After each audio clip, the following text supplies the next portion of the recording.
দীর্ঘদিন বিশেষ করে গোপালগঞ্জে আমি প্রায় এক যুগ 12 বছর আমি পুলিশের সাথে জড়িত ছিলাম, পুলিশের কার্যক্রমের সাথে জড়িত। তার বেশিরভাগ সময় আমি ডিবিতে ছিলাম। এনসিপির যে কেন্দ্রীয় নেতৃবৃন্দ এখানে যাবেন, আমরা বারবার খেয়াল করলাম যে ওনারা শুধু কয়েকটা হোটেলে, আবাসিক হোটেলে কিছু মেসেজ দিয়ে ওখানে একটু তল্লাশি করে ওনারা এটাকে এমনভাবে এড়িয়ে গেলেন যে আসলে এটা খুব বেশি মানানসই মনে হলো না। এরপর আমার এক সোর্স আমাকে ইনফরমেশন দিল যে তাদেরকে মারার জন্যে কোনো না কোনোভাবে কুষ্টিয়ার আলমডাঙ্গা থেকে কিছু অস্ত্র ভাড়া করা হবে, অস্ত্র নিয়ে আসা হবে। আমি সেই ব্যাপারটা ডিএসবিকে জানানোর চেষ্টা করছি। ডিএসবিকে জানানোর চেষ্টা করার পরে ডিএসবি এটা আসলেই কোনো আমলে নেয় নাই। তার কারণ হলো ট্রেন একদিনও, এই যে এত বড় একটা মুভমেন্ট এনসিপিরা করবে জানার পরেও তারা কখনোই আলমডাঙ্গা কুষ্টিয়া থেকে ছেড়ে আসা ট্রেনটাকে কখনোই তারা চেক করে নাই।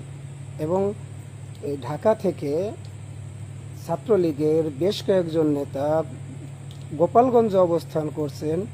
এই গোপালগঞ্জের যেখানে যেখানে অবস্থান করছে আমি মোটামুটিভাবে জানানোর চেষ্টা করছি কে কে ছিল, কোথায় ছিল এবং কোন ঘের পারে তারা রাত্রে যাপন করছে। তাদের জানানোর চেষ্টা করার পরেও তারা এই ব্যাপারে কোনো ব্যবস্থা নেয় নাই। আমি যখন দেখলাম যে শুধু শুধু এনসিপির কিছু কেন্দ্রীয় নেতৃবৃন্দকে এখানে ডেকে এনে বিপদে ফেলা হবে, তো আমি ওখানে যখন বসেছিলাম তখন একটা জিনিস খুব ভালোভাবে খেয়াল করছি। তখন বেশ কয়েকবার বৃষ্টি হচ্ছিল। বেশ কয়েকবার বৃষ্টি হওয়ার কারণে এনসিপির যারা ভলেন্টিয়ার ছিল তারা বারবার দৌড়ে মঞ্চে উঠে যাচ্ছিল, আশেপাশে চলে যাচ্ছিল। এমনকি পুলিশের গায়ে রেইনকোটটা পর্যন্ত ছিল না। পুলিশ তখন রেইনকোটটা পর্যন্ত এই কারণে। আর সব থেকে সন্দেহ তখনই তৈরি হচ্ছিল যখন পুলিশ মঞ্চের কেবলই বাম পাশে, একদম মঞ্চের কেবলই বাম পাশে যে মহিলা কলেজটা আছে, মহিলা কলেজের সরু একটা ব্রিজ আছে, ওই ব্রিজটা বারবার ছেড়ে দিচ্ছিল।